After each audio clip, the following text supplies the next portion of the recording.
네, 선봉호 교수님이 쓴 쉽게 풀어 쓴 세계사 특강이라는 책이 있습니다. 제가 최근에 읽고 있는 책인데 이 책입니다. 제가 다 읽고 교회께 비치해 놓을 테니까 우리 성도님들도 같이 읽으시면 좋을 것 같습니다.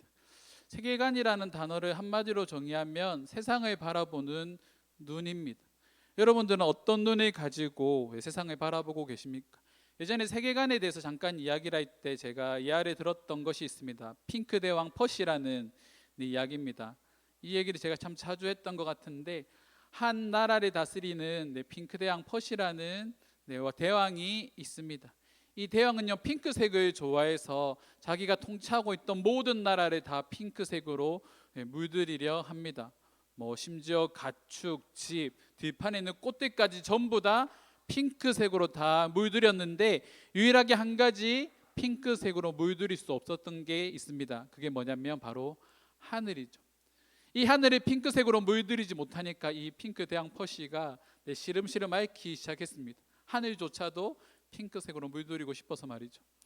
그래서 도저히 방법이 생각나지 않으니까 자신의 스승에게 찾아가서 하늘을 핑크색으로 물들일 수 있는 방법이 무엇인지에 대해 연구하라고 했습니다.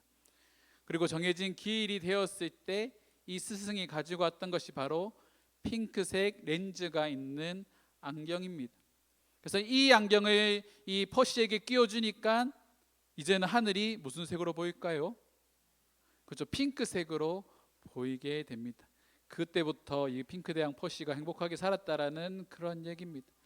이처럼 우리가 어떤 렌즈를 끼고 어떤 눈을 가지고 세상을 바라보는가에 따라서 우리의 삶이 달라지게 됩니다.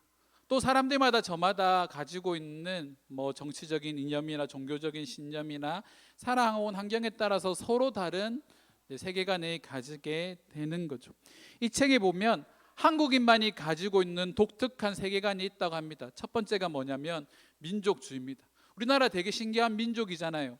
평소에는 되게 개인주의로 이렇게 자기 마음대로 막 살아가고 있다가 나라에 큰 위기가 닥치면 어떻게 합니까? 그렇죠, 하나로 뭉쳐서 그 문제를 해결하려고 합니다. 일제 시대도 그렇고 2002년 월드컵 때 보통 2002년 얘기하면 꼰대라고 요즘에 많이 얘기하는데, 2002년 월드컵 때 우리나라 사람들이 대부분의 청년들이나 어른 남녀노소 할 것 없이 강장에 나와서 막 응원하고 했던 그런 모습, 세계에서 볼 수 없는 그런 모습인 거죠. IMF 때는 각 가정에서 금을 모아서 이렇게 가져가서 금을 기증하고, 그리고 그것으로 이제 나라의 위기를 극복했다, 이런 독특한 모습들이 우리나라의 독특한 모습 중에 하나라고 합니다. 이런 민족주의와 함께 또 하나 특별한 한국인의 특징이 있는데, 바로 종교에서도 그런 걸 찾아볼 수가 있습니다. 서양에 보면 이 종교 문제로 인해서 각 나라가 전쟁을 하지 않습니까? 십자군 전쟁 같은 경우에는 성지 탈환이라는 명목하에 사실은 말하면 기독교가 이슬람이 이렇게 전쟁을 한 건데, 이렇게 종교적인 문제를 가지고 서양은 전쟁을 하는 것이 할 정도로 종교를 그만큼 크게 생각하는데, 한국인들은 좀 특별하다라는 거죠. 한국인들이 어떤 일들을 할 때, 특별히 종교적인 행사를 할 때 최근에 그런 모습이 조금 많이 나타나는 것 같습니다. 기독교, 불교, 천주교가 하나로 묻혀서 같이 행사를 진행하는 이런 모습들이 나타나기 시작하는 거죠. 최근에 유퀴즈에서 그런 분들이 출연했습니다. 스님과 천주교 신부님과 그리고 목사님이 함께 출연해서 되게 친하게 막 지내는 그런 모습들도 연출이 됐는데, 서양에서는 이런 것들을 잘 이해할 수 없다라는 거죠. 그만큼 한국이 좀 특별한 민족이라고 합니다. 보통 한 나라에 새로운 종교가 들어오게 되었을 때 이 종교는 그 나라 고유의 종교들과 이게 혼합되어집니다. 우리나라 같은 경우는 뭐와 혼합이 되었을까요? 우리 어릴 때부터 물 떠놓고 막 비는 샤머니즘, 물 떠놓고 막 비고 나무에 비고 돌에도 비고 막 그런 거 되게 많이 했지 않습니까? 이런 샤머니즘과 또 한 가지 한국을 대표하는 게 유교 사상이지 않습니까? 공자의 가르침에 따라서 그런 가르침을 실천하는 것이 바로 유교 사상인데, 유교 사상에서도 이렇게 우리의 조상들, 부모님들을 잘 섬기는 것을 중요하게 생각해서 제사의식을 되게 중요하게 생각합니다. 근데 이 유교 사상과 이 샤머니즘의 공통점이 뭐냐면 바로 기복신앙입니다. 왜 샤머니즘, 그러니까 우리가 물을 떠놓고 이렇게 뭔가 누군가에게 빌 때 왜 빌까요? 뭐 불교도 그런 모습 되게 많이 나타나지 않습니까? 뭐 108번제를 한다거나 뭐 1000번제를 한다거나. 왜 그런 행위들을 할까요? 그렇죠. 복을 받기 위해서 그렇게 한다라는 겁니다. 유교 사상에서 우리가 조상들을 잘 섬겨야 하는 이유가 뭡니까? 그렇죠. 조상들이 우리에게 복을 준다라고 생각하기 때문입니다. 그래서 이 조상들을 감동시켜야 되는 거죠. 그런데 이렇게 하는 유교 사상과 무속신앙, 샤머니즘의 특징이 뭡니까? 신앙의 주체가 누가 되는가요? 내가 되는 겁니다. 내가 무언가를 해서 신을 감동시키고 내가 뭔가 열심을 보여서 신을 감동시킬 수 있는 행위를 해서 복을 받게 된다라는 생각이 바로 기복신앙인데, 이러한 형태의 기복신앙이 바로 기독교 안에도 들어와 있다라는 거죠. 그래서 우리가 옛날에 예수 믿으면 무조건 복 받는다라는 이야기를 참 많이 했습니다. 뭐 새벽기도도 하고 헌금도 많이 하고 이렇게 하면 하나님께 우리가 복을 받습니다라고 이렇게 얘기를 했는데, 지금 우리의 삶을 되돌아보면, 우리의 신앙생활을 했던 것들을 되돌아보면 우리가 그런 복을 받았습니까? 하나님을 열심히 믿어서 우리가 부자가 되었나요? 내 삶이 풍족해졌습니까? 그런 것도 있을 수도 있죠. 그게 전부가 아니다라는 걸 말씀을 드리고 싶은 겁니다. 우리가 복이라고 생각했을 때 뭐 물질적으로 풍족해지는 것이 복이라고 말하지만, 성경이 우리에게 말하고 있는 복은 그와 같지 않다라는 거죠. 특별히 기독교는요, 계시의 종교입니다. 계시의 종교가 뭡니까? 하나님으로부터 말씀을 받은 종교라는 거죠. 그러니까 그 말씀이 뭡니까? 바로 성경입니다. 하나님께서는요, 우리에게 하시고자 하시는 말씀들을 성경에 다 기록해 두셨고, 이 성경을 통하여서 이 성경에 기록된 대로 하나님의 백성들이 순종하기를 원하신다라는 거죠. 그래서 우리의 신앙생활의 기준은 내가 아니라 바로 하나님의 말씀이 되는 겁니다. 한마디로 하나님 중심적으로 신앙생활을 하는 것이 바로 기독교의 본질이라는 거죠. 손봉호 교수는 이렇게 지적합니다. 기독교인이 한국적으로 생각한다는 말은 결국 기독교적으로 생각하지 않는 것이다. 기독교는 계시의 종교이다. 계시의 종교는 하나님이 자기의 뜻을 나타내시고 하나님의 생각은 사람의 생각과 다르다는 것을 인정하는 종교이다라고 말을 하고 있습니다. 하나님의 생각과 우리의 생각이 다르다라는 것을 인정하는 종교가 바로 기독교인데, 그러면 우리가 신앙생활을 할 때에 우리의 생각과 하나님의 생각 중 무엇이 우선시 돼야 되겠습니까? 그렇죠. 하나님의 생각이 우선시 되어야 한다라는 겁니다. 이사야 55장 8절에서 9절의 말씀에 보면, 이는 내 생각이 너희의 생각과 다르며 내 길은 너희의 길과 다름이니라. 여호와의 말씀이니라.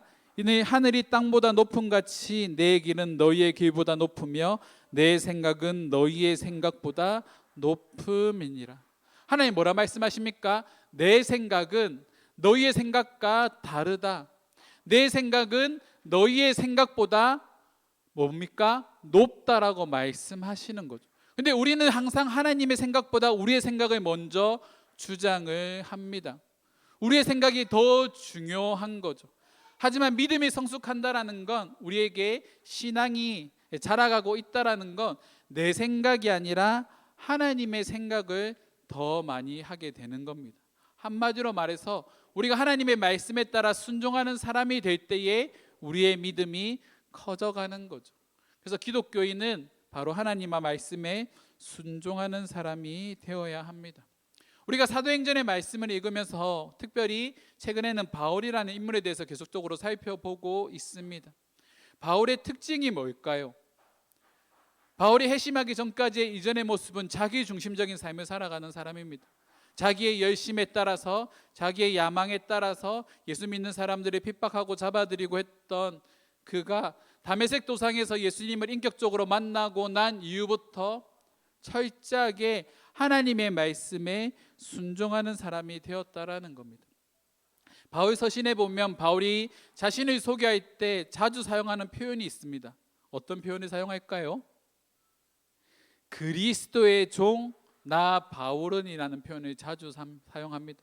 종이라는 의미가 뭡니까? 종은 주인의 말에 순종하는 사람입니다. 종은요, 자신의 의지와 생각이 중요하지 않습니다. 종은 주인이 명령을 하면 그것을 그대로 수행하는 것이 바로 종의 역할입니다. 바울이 그리스도의 종이라고 말했다라는 것은 하나님께서 바울에게 말씀하시는 그 내용들, 그것들에 바울이 그대로 순종하는 자라는 것을 바울은 그리스도의 종이라는 표현으로 말을 하고 있는 겁니다. 한마디로 하나님의 말씀에 따라 살아가는 존재라는 거죠. 우리가 신앙생활을 하면서 가끔 신앙생활에 범하는 오류가 있습니다. 우리는 여전히 신앙생활도 내 위주, 내가 원하는 것 위주로 하려고 하는 거죠. 요즘에 청년들 사이에 MBTI가 되게 유행하지 않습니까? 그리고 MBTI를 마치 종교처럼 받아들이고 있습니다. 나는 원래 이런 사람인데, 이런 성향인데, 나는 E인데, 나는 I인데, 막 그렇게 말하면서 나는 내향적인 사람이다, 당신은 외향적인 사람이다라고 다 정의를 내려버리고, 나는 외향적인 사람이니까 나에게 뭐 이런 거 요구하지만, 나는 내향적인 사람이니까 나에게 그런 것들을 요구하지 마라고 이렇게 선을 그어 버리는 거죠. 근데 하나님께서 우리를 그렇게 창조하셨을까요? 하나님은 저와 여러분들을 그렇게 창조하지 않으셨다라는 겁니다. 성경은 우리가 하나님의 형상으로 창조되었다라고 말을 합니다. 특정한 범위에, 특정한 틀 안에 우리를 가둬두는 것이 아니라 하나님의 사람으로 창조되었다라는 것은 우리가 가지고 있는 무한한 가능성을 하나님께서 우리에게 보여주셨다라는 거죠. 그것을 우리가 먼저 기억할 필요가 있습니다. 우리가 하나님 중심적으로 삶을 살아가는 훈련을 할 때에 우리가 하나님께서 우리를 어떻게 변해가게 만드시는지에 주목할 필요가 있습니다.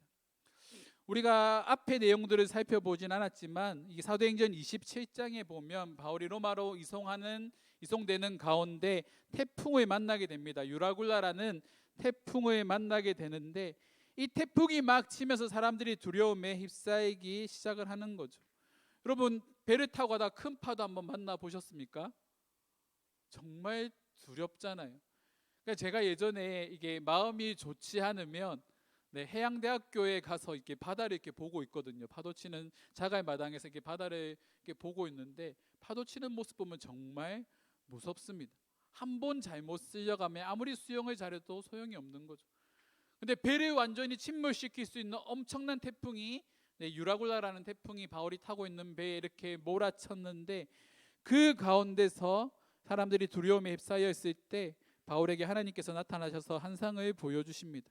사도행전 27장 23절 말씀에 보면, 하나님의 사자가 어젯밤에 내 곁에 서서 말하되 바울아 두려워하지 말라, 내가 가이사 앞에 서야 하겠고 또 하나님께서 너와 함께 항해하는 자를 다 내게 주셨다 하였으니, 바울이 반드시 가이사 앞에 서게 될 것이고 이 배에 타고 있는 모든 사람들을 내가 다 구원하겠다라고 하나님께서 말씀하시는 거죠.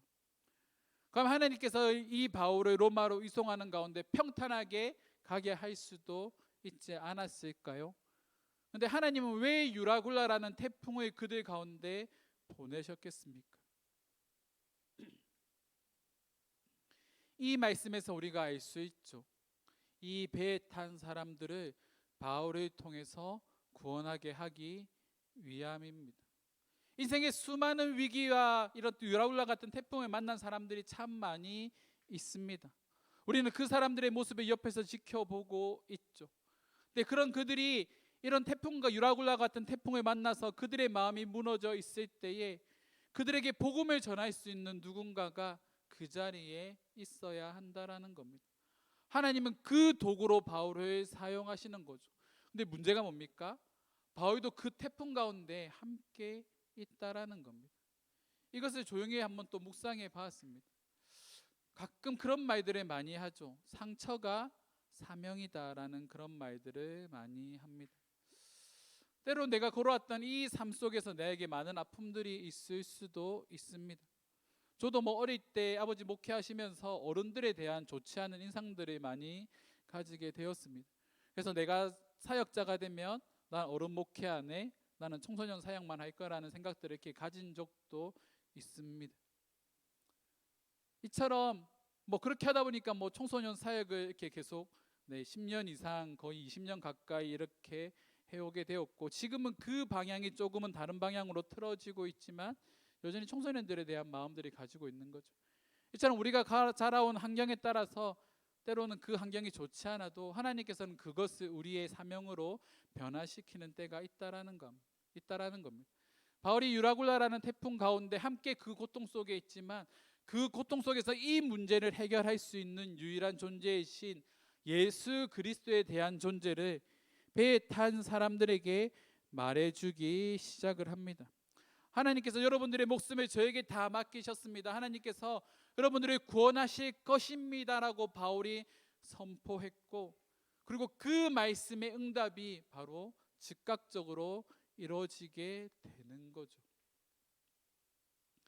이처럼 누군가 고통 가운데 있을 때 그들에게 그 문제의 해답을 제시해 줄 수 있는 그 사람이 바로 저와 여러분들이 되어야 한다라는 겁니다.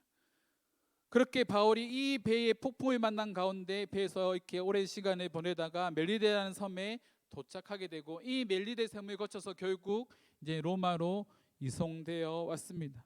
오늘 본문 말씀해 보니까 바울이 2년 동안 셋집에 머물고 있었다라고 말을 하고 있습니다. 그 당시에 재판을 받는 사람들은요, 재판의 형이 확정되지 않으면 이런 셋집에 머물 수 있도록 했습니다. 그래서 어느 정도의 이제 자유를 보장하고 사람들이 와서 이 재판이 진행되는 과정에서 사람들이 와서 자유롭게 바울을 만날 수 있는 환경이 만들어졌습니다.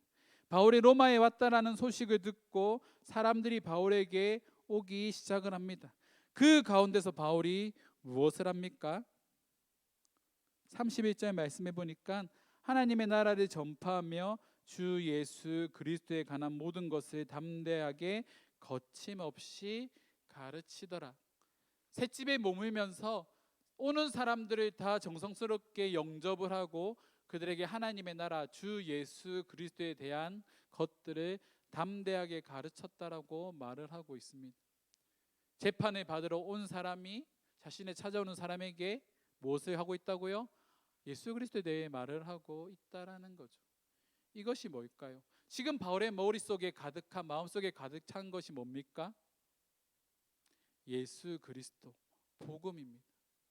바울은 그 속에 복음이 가득 차 있기 때문에 때를 얻든지 못 얻든지 이 복음을 전하는 일에 최선을 다합니다. 저와 여러분들 가운데 예수 그리스도가 우리의 주인 되시면 여러분들은 고백하십니까?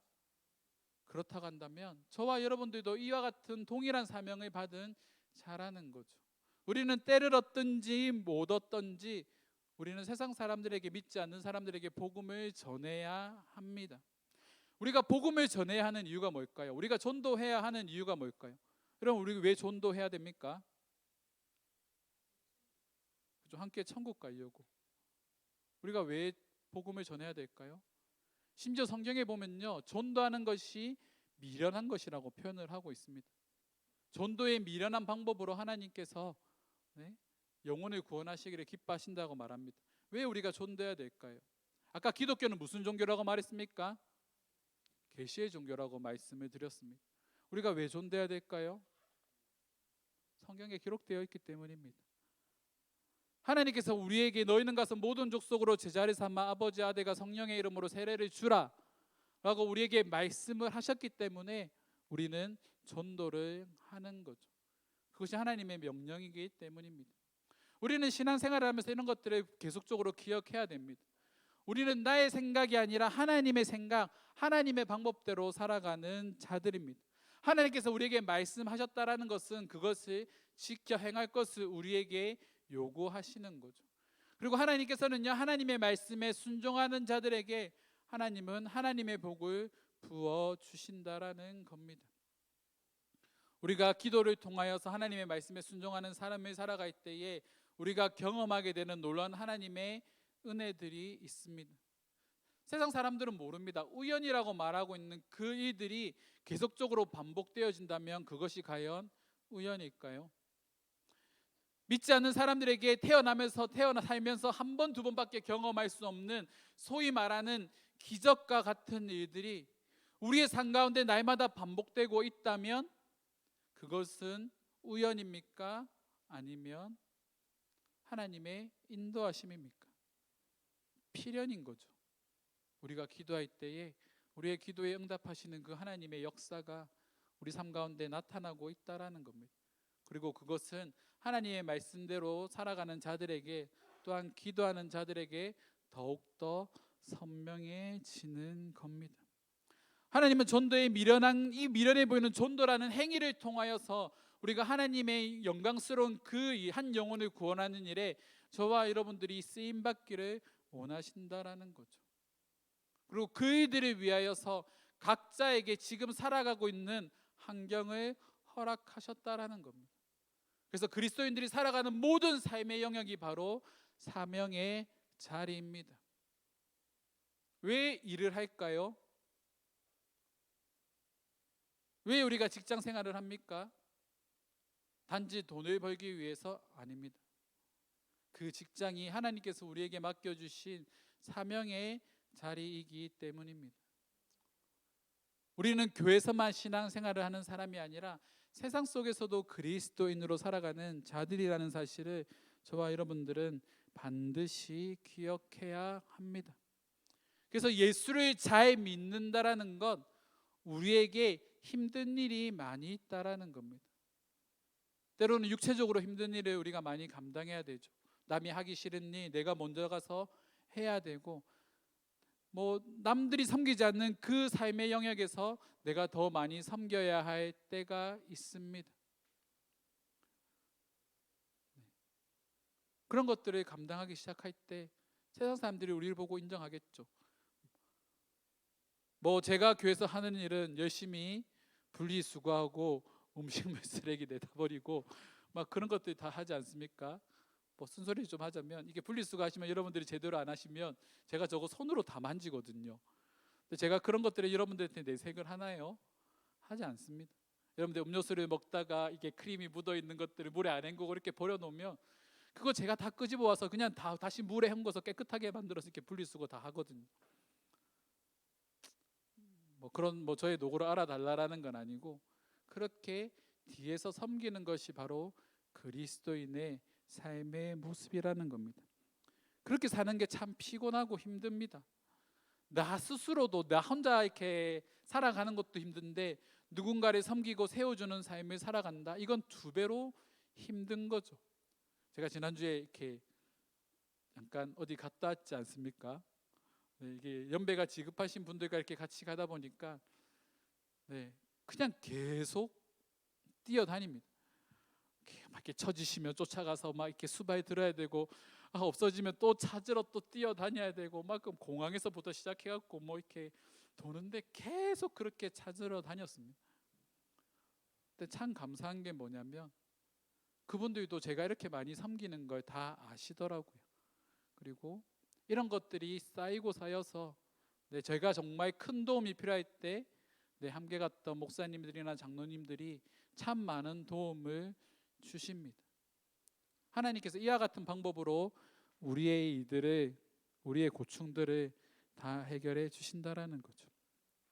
고린도서 12장 9절 말씀입니다. 이 말씀은 함께 읽도록 하겠습니다. 함께 읽겠습니다. 나에게 이르시기를 이는 내 능력이 약한 데서 온전하여 짐이라 하신지라. 그러므로 도리어 크게 기뻐함으로 나의 여러 약한 것들에 대하여 자랑하리니 이는 그리스도의 능력이 내게 머물러 하려 함이라. 아멘. 하나님께서 바울에게 그런 말씀하십니다. 바울이 자신의 육체의 가시가 있지 않습니까? 자신의 육체의 가시를 위해서 바울이 3번이나 하나님께 이 병을 낫게 해달라고 기도를 합니다. 근데 하나님 뭐라 말씀하시냐면 내 은혜가 내게 족하다라고 말씀하시는 거죠. 그리고 이어서 하시는 말씀이 내 능력이 약한 데서 온전하여 진다라고 말을 하고 있습니다. 왜 우리의 능력이 약한 데서 우리가 온전해질까요? 우리는 우리의 능력이 많았으면 좋겠고, 우리가 뭔가 많은 것들을 할 수 있는 능력을 가지기를 원하는데, 하나님께서는 내가 약한 가운데 내가 온전하여 진다라고 말씀하고 계십니다. 왜 그럴까요? 사람은 그렇습니다. 약해야지만 누군가의 도움을 구하게 된다는 거죠. 우리가 약해야지만, 우리가 연약해야지만 우리가 하나님 앞에 나아간다라는 겁니다. 여러분, 언제 제일 기도 열심히 하십니까? 힘들 때죠. 연약할 때죠. 이거는 믿는 사람이나 믿지 않는 사람들도 똑같습니다. 언제 그렇게 열심히 믿지 않은 사람들이 신에 대한 존재를 찾을까요? 힘들 때, 자기의 방법대로 아무런 문제들이 해결되지 않을 때, 할 수 있는 것 다 해봤을 때, 그리고 완전히 기브업, 포기 상태가 되었을 때 그들은 신적인 존재를 찾기 시작을 합니다. 우리도 마찬가지인 거죠. 때로는 우리의 연약함과 우리의 시험들이, 나에게 닥친 시험들이 지금은 그 시험들을 감당하기 힘들지만 그 시험 때문에 우리가 하나님을 찾게 된다라는 겁니다. 여기서 말하고 있는 온전함이 바로 그런 거죠. 내가 약할 때 그리스도의 능력이 내게 머물게 된다라는 겁니다. 그 가운데 내가 온전해진다라는 거죠. 그리스도인에게 온전함이란 하나님의 능력이 나에게 머무는 겁니다. 내가 철저하게 낮아졌을 때, 약해졌을 때 하나님으로 인하여서 우리가 온전해지는 거죠. 지금 여러분들이 가지고 있는 육체의 가시와 같은 문제들이 있습니까? 그렇다고 한다면 이 시간들을 통하여서 우리가 하나님 앞에 나아갑시다. 이 시간들을 통하여서 우리가 더 많이 하나님께 매달리고 기도를 합시다. 그렇게 할 때에 하나님은 저와 여러분들을 온전하게 세워 가십니다. 하나님의 역사는 우리가 철저하게 우리의 약함을 고백할 때 나타난다는 것을 우리는 귀한 듯이 기억해야 합니다. 그런 자들에게 하나님께서는 복을 주십니다. 하나님의 말씀에 순종하여서 하나님의 말씀대로 살아가는 자들에게 하나님은 자신의 복을 부어주시겠다고 말씀하시는 거죠. 잠언 16장 2절 말씀에 보면 삼가 말씀에 주의하는 자는 좋은 것을 얻나니 여호와를 의지하는 자는 복이 있느니라. 하나님의 말씀에 주의하는 자가 좋은 것을 얻게 된다라고 말을 합니다. 그리고 그 위에 나오는 말씀이 뭡니까? 누구를 의지하는 자? 여호와를 의지하는 자는 복을 받게 된다라고 말을 하는 거죠. 우리가 우리의 약함을 가지고 여호와를, 하나님을 의지하는 것이 우리에게 복입니다.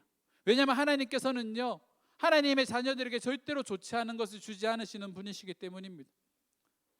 하나님께서 우리가 떡을 달라고 했을 때 우리에게 돌을 주십니까? 아니요, 하나님께서는 떡보다도 더 좋은 것을 우리에게 부어주시는 분이십니다. 단지 내가 원하는 방식과 내가 추구하는 방향과 다른 방법대로 하나님께서는 일하실 때가 많이 있다는 것을 기억해야 되는 거죠. 아까 우리가 살펴봤던 이사야 55장의 말씀처럼 하나님의 생각은 우리의 생각보다 높아서, 하나님의 계획하심은 우리의 계획함보다 높아서, 우리가 상상하지도 못한 방법으로 하나님은 우리의 길을 인도하시는 분이시라는 것을 여러분 반드시 기억해야 합니다. 하나님은요, 철저하게 하나님의 말씀에 순종하는 자들에게 복을 줍니다. 우리가 자녀들에게 뭔가를 사줄 때도 그렇지 않나요? 마트 가서 자녀가 장난감을 보면 아이들 눈이 돌지 않습니까? 그리고 마트 가면 그런 거 많이 보시잖아요. 사달라고 막 떼쓰는 모습 많이 보시지 않습니까? 근데 저는 그렇더라고요. 부모지만 떼쓰면 더 사주기 싫습니다. 오기가 생겨서 더 사주기 싫습니다. 그렇지 않나요? 그런데 이 자녀가 집에서 말 잘 들으면 심부름 잘하고 부모가 시킨 거 잘하고 정해진 시간에 치카치카 이런 거 말만 잘 들으면 얼마나 더 사주고 싶겠습니까? 네, 우리 예성이도 똑같거든요. 말 잘 들으면 엄마는 4,500원짜리 상하이버거 사주지만 저는 베티또 사줍니다. 베이컨, 치즈, 토마토. 7,500원짜리 햄버거 이렇게 사주거든요. 예뻐 보이면 더 좋은 것을 주고 싶은 게 바로 부모의 마음입니다. 하나님의 마음도 그와 같지 않을까요? 하나님의 축복은요, 하나님의 말씀에 순종하는 자들에게 더 많이 부어진다라는 겁니다. 이스라엘 백성들이 가나안 땅에 들어갈 때 하나님께서 여호수아에게 하신 말씀이 뭡니까? 이 율법책을 내 입에서 떠나지 말게 하라. 이 율법책대로 기록되어 있는 대로 너희가 그대로 행하면 내가 이 가나안 땅을 너희에게 줄 것이다라고 하나님께서 분명히 말씀하십니다. 근데 여호수아에게도 한 번의 시험이 드는 날이 있죠. 그 시험에 드는 날이 뭡니까? 하나님께 묻지 않고 자기의 방법과 자기의 생각대로 행했을 때 정말 연약하고 연약하디한 그 아이 성을 정복하는 과정에서 이스라엘 백성들이 대패하게 됩니다. 그리스도인의 삶도 그와 같습니다. 나의 생각과 나의 방법이 아니라 철저하게 하나님의 생각과 하나님의 방법대로 나아갈 때에 하나님께서는 우리에게 승리를 경험하게 하신다라는 거죠.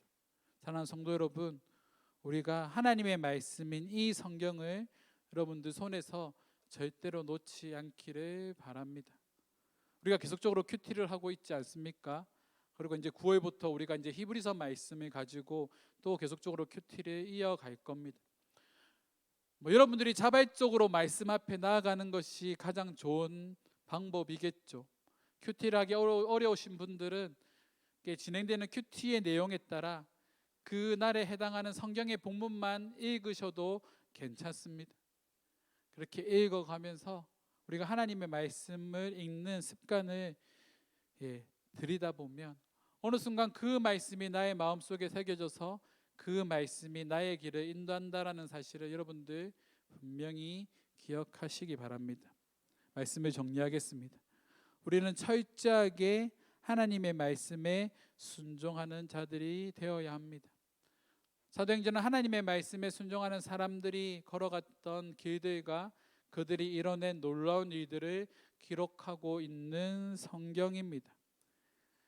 그리고 그 일들은 지금 저와 여러분들을 통해서 계속적으로 이어져 가야 되는 그런 일들입니다. 사랑하는 이웃교회 성도 여러분, 하나님께서 저와 여러분들을 부르셔서 바로 하나님의 귀한 일에, 바로 복음을 전하는 일에 동역하기를 원하신다라는 거죠. 그 길을 저와 여러분들이 걸어가기를 주님의 이름으로 축원합니다. 사도행전, 사도들이 전도를 하는 내용들을 담고 있는 성경입니다. 그리고 이 사도행전의 일들은 지금도 계속적으로 저와 여러분들을 통해서 이어져 가야 합니다.